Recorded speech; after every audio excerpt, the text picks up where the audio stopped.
Starting from pole on a Sunday is always a great omen.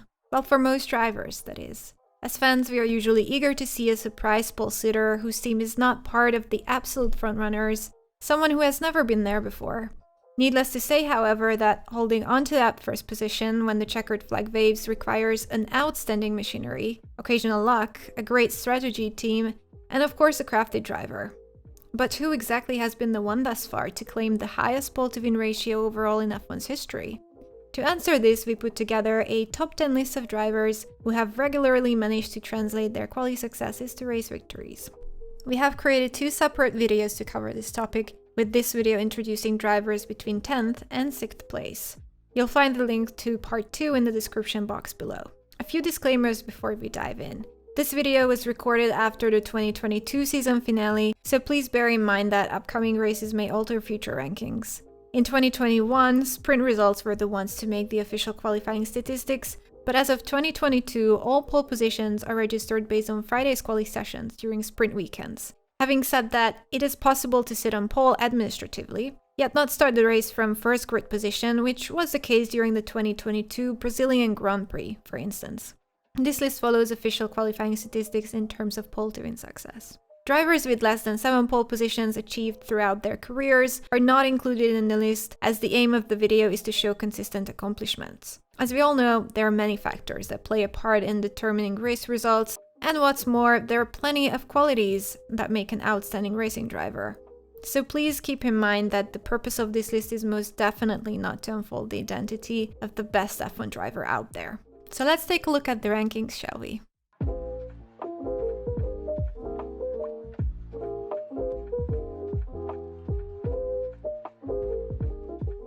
Number 10. Juan Manuel Fangio with an overall pole-to-win ratio of 51.72%. Fangio is one of, if not the best driver of the 1950s. He completed 7 full world championships between 1950 and 1957, and was crowned world champion 5 times with 4 consecutive titles between 1954 and 1957, which record was not matched until Schumacher's world championship win in 2003. He raced for Alfa Romeo, Maserati, Mercedes, as well as for Ferrari, and won the title at least once with each of said teams. Fangio got on pole 4 times in both 1950 and 1951, and he had a 50% success ratio each year, meaning that he won 2 races from pole per season.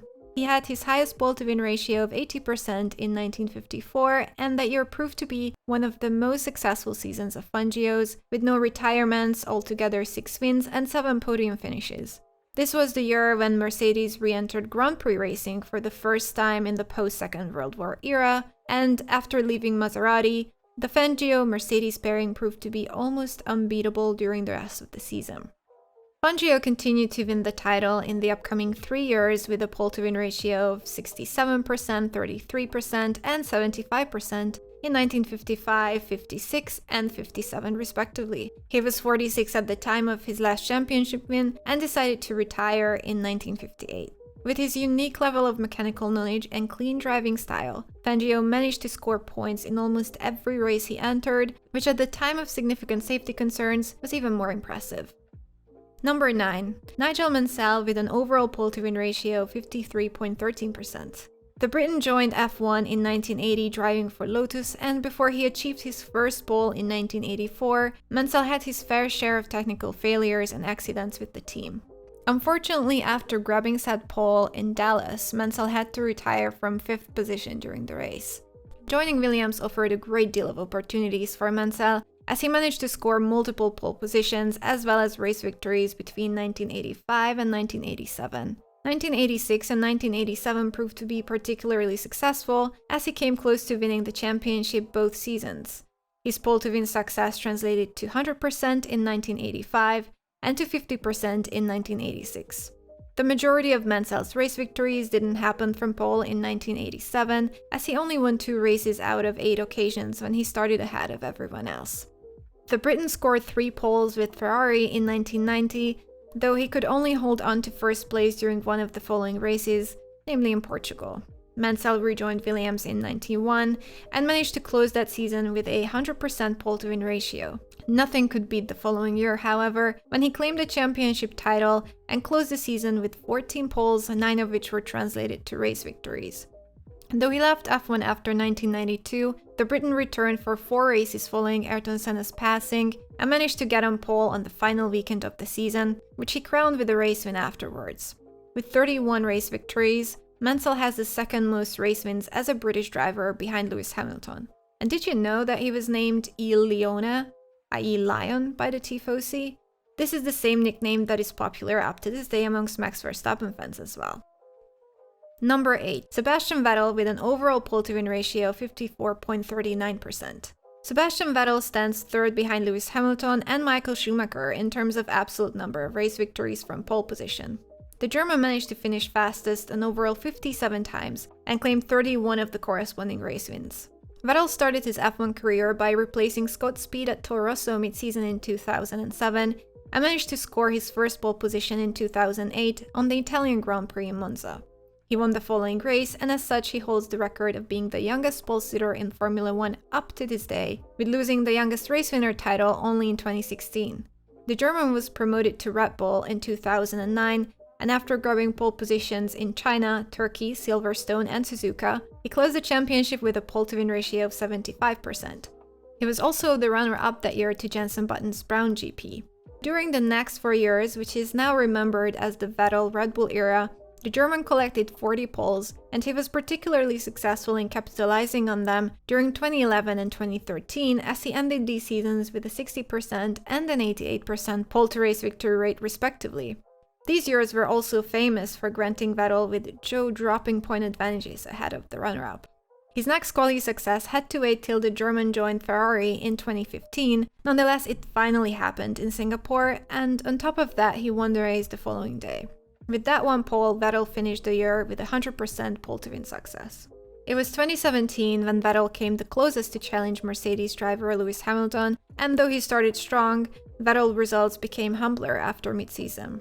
The German scored 4 pole positions, and with a 25% success ratio, he won one of the corresponding races in Hungary.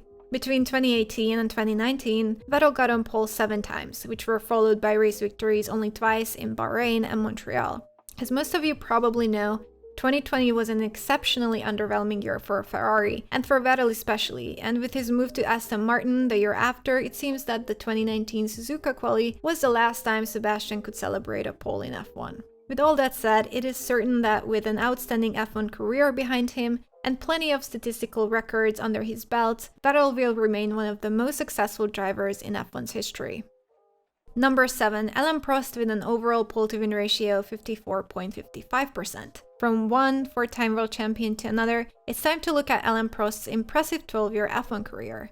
Before scoring his first pole in 1981, Prost joined Formula 1 in 1980, racing for McLaren, and after a handful of reliability issues and accidents that year, Prost decided to continue with Renault from 1981 and onwards. Though Prost couldn't finish 53% of all races held that year, 1981 proved to be a relatively eventful year for him. He got on pole twice, first in Hockenheim and shortly thereafter in Zandvoort. In the latter case, Prost won the Grand Prix whilst he came in second in Germany, granting him a pole-to-win ratio of 50% that season. Prost's results continued to be on an upward trajectory in his next 2 years with Renault, as the Frenchman sat on pole 8 times between 1982 and 1983, though he ended up winning only 3 of the races that followed. After a not-so-friendly departure from the team, which involved his private car being set on fire, Prost signed with McLaren in 1984. He scored 3 poles during the season and won all consecutive races. After missing out on the title by just half a point in '84, during his next 5 years with the team, Prost won 3 championship titles, he collected 7 poles throughout these years and won 5 of the corresponding races. After 2 years of battling Ayrton Senna and driven by Honda's less than subtle favoritism towards the Brazilian, the Frenchman decided to join Ferrari in 1990. He came close to claiming the title with the team and managed to win 5 races that year, though none of his victories were achieved from pole. It wasn't until 1993, when he joined Williams, that the Frenchman sat on pole again, and managed to do so 13 times, winning 6 of the corresponding races, closing the season with a 46% pole-to-win ratio. He won his 4th and final World Championship title with a 26-point lead ahead of rival Ayrton Senna. Number 6. Michael Schumacher with an overall pole-to-win ratio of 58.82%. A driver who needs no introduction, as his achievements in the sport speak for themselves. Together with Lewis Hamilton, Schumacher holds the current record of 7 World Championship titles with 91 wins and 68 pole positions under his belt. He managed to win from pole 40 times, a record that was not beaten until 2018. Starting as a Mercedes protégé, Schumacher officially joined Formula One in the second half of 1991 after signing with Benetton alongside Nelson Piquet. He continued to drive for the team in 92 and 93, and though he had shown impressive results right from the get-go, even managed to get third in the drivers' standings in 1992, with the dominance of the Renault-powered Williams, Schumacher didn't get on pole until 1994. He started from pole 6 times in 94 and closed the season with a success rate of 67% in terms of pole-to-win ratio. He claimed his first title ahead of Damon Hill by just 1 point after quite a controversial and tragic season that marked Ayrton Senna's passing. The German claimed his second title the following year, and he finished the season with a 50% pole-to-win success. Schumacher entered a contract with Ferrari in 1996, and prior to his next title claim in 2000, the German topped qualifying sessions 13 times and won 3 of the races that followed between 1996 and 1999. The following 5 years, the Schumacher-Ferrari pairing proved to be absolutely unbeatable. He won the championship title every single year until 2004, after claiming a total of 40 pole positions, 28 of which he managed to hold on to in corresponding races. 2004 was particularly successful for Schumacher, as he won 13 races from a total of 18 Grand Prix, with a maximum of 8 wins in a row.